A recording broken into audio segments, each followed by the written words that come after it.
Hello and greetings. Bound Together Books and Northern Lights Publishing bring you Authors Exchange, short interviews with indie and traditional authors, hosted by fiction and nonfiction author Joseph Carabas.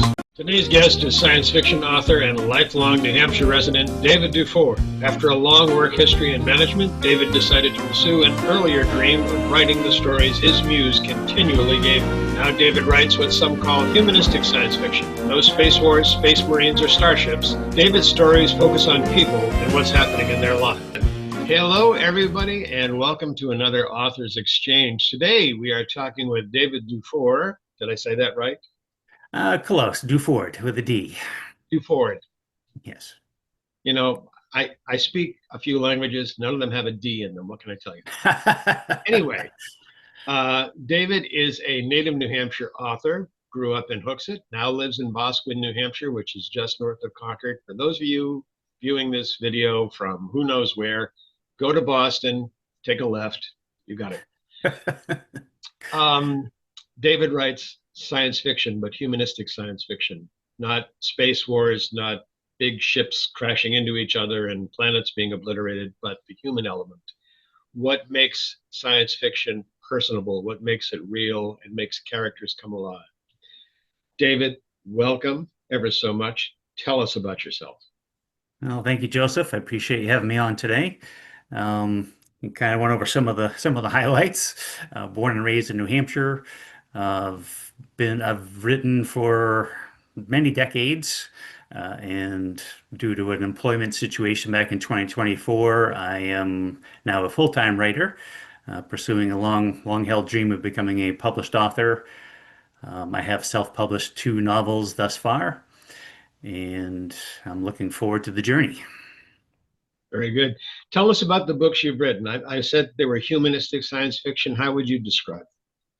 Yeah, that's a good angle. I'm a huge sci-fi fan, but my books are not hard science fiction. You framed it well. I mean, I love Star Wars, Star Trek. I've read the book The Martian, and all that sort of thing. But I'm not hard into the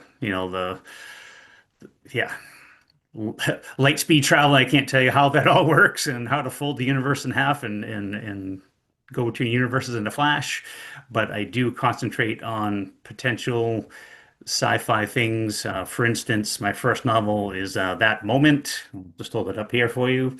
It involves a woman, Dr. Angela Anderson, who has developed a virtual reality program to allow the wearer to experience any moment in their life in 5 dimensions.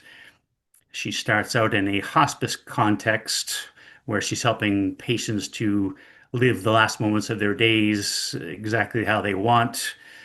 And she has big plans for the future in helping folks to improve their lives, in a therapy aspect, being able to relive their lives and search themselves and become better because of it. Of course, she has an addiction to virtual reality herself, having had a significant loss in her life and going back into her virtual world to escape that. And during that process, she discovers a sinister presence that is threatening the lives of the people she's trying to save, including her own. Of course. That sounds like one heck of a story. How did you come up with that?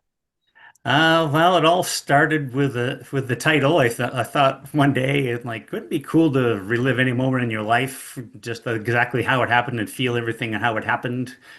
And as most writing journeys happen, I started writing and it took off in a different direction I thought it would. And yeah, the character said, "No, no, we're going to go this way." So it's Would you consider yourself a pantser or a plotter? mostly a pantser until I Uh-huh. get to a certain point, and then I have to be a bit more of a plotter to make everything make sense, I Yeah, guess. yeah, that really, folks, I'm kind of impressed by what he was describing. I'm going to go buy a copy. Um, and you have another book out, right? I do. Yep. I just released a sci-fi novel in January called Redemption Falls. Sorry, Hmm. screen's not very conducive. That is more on the sci-fi spectrum. It's about a potential alien invasion of Earth and how a small band of humans, all with their own checkered pasts, band together to figure out how to deal with this. It has elements. Most of my stories have an out there element to them as well. Hmm. This one is no exception. There's an ethereal entity who lets our first person in the story realize what's going on and what could happen in the near future.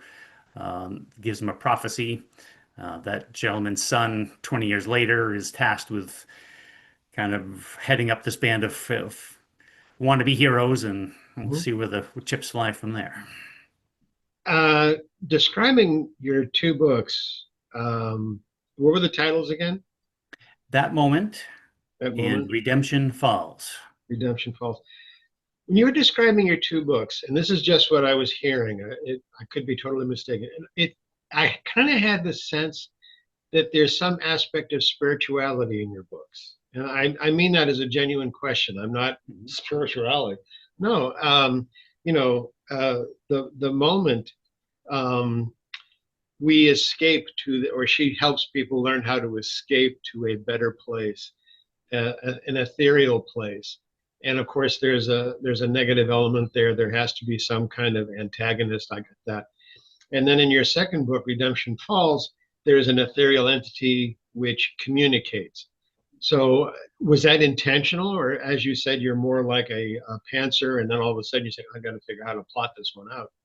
So is that some aspect of yourself that you put in? I know a lot of authors do that. They bring their lives into their stories. Sure, yeah, I understand that. I would say that in the back of my mind, as is with probably a lot of people who are wondering what's going on in this world and what happened and where we come from, where we're going. Yeah. So I suppose there is that aspect to it. Um, I will say Redemption Falls was a challenging novel to write in that it started out as a short story called Oh, Redemption Falls. It was supposed to be a one and done.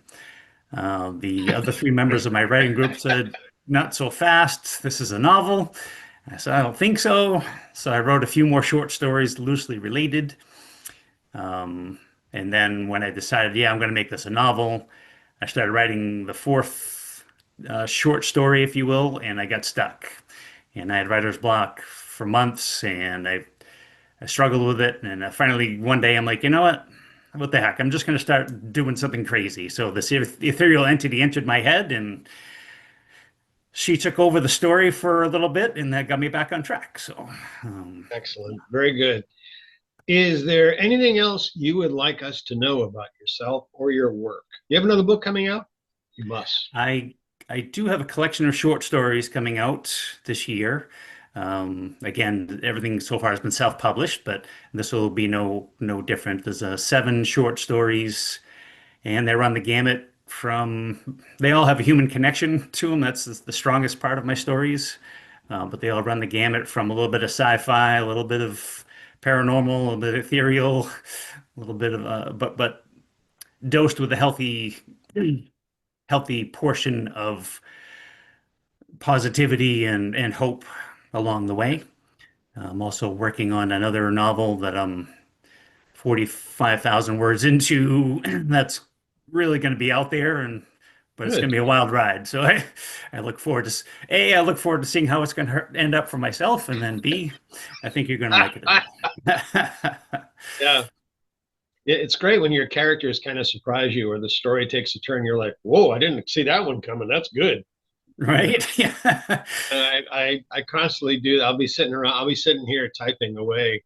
My wife usually works right over there, about 10 feet away from me at her desk. And all of a sudden I go, oh, that's good. That's really, really good. And she wait till there's not typing anymore. And she goes, what was that? What happened? I explain it to her. She goes, yeah, that is good. Sometimes she also goes, what planet are you on? What's the color of the sky in your world? Right. Anyway, thank you, David. Deeply appreciate this. Folks, David will be at Bound Together Books, reading, signing, and answering your questions about humanistic science fiction and where we're going to go next. in that seven-story anthology of his, and the next book coming out, we can help him. So there you go. He'll be appearing at Bound Together Books in June, third Saturday in June. And we look forward to seeing him. We look forward to seeing you. Thank you so much, sir. Thank you, Joseph. I really appreciate this. And I look forward to joining the ride with you. Very good. Take care, all. Thank you for watching this Authors Exchange. Authors Exchange is brought to you by Bound Together Books and Northern Lights Publishing. Would you like to schedule an author event at Bound Together Books? Go to http://nlb.pub/author exchange. That's on your screen, and one word, Author Exchange, with a capital A and a capital E to begin the process. See all Bound Together events at https://boundtogethernh.com/calendar.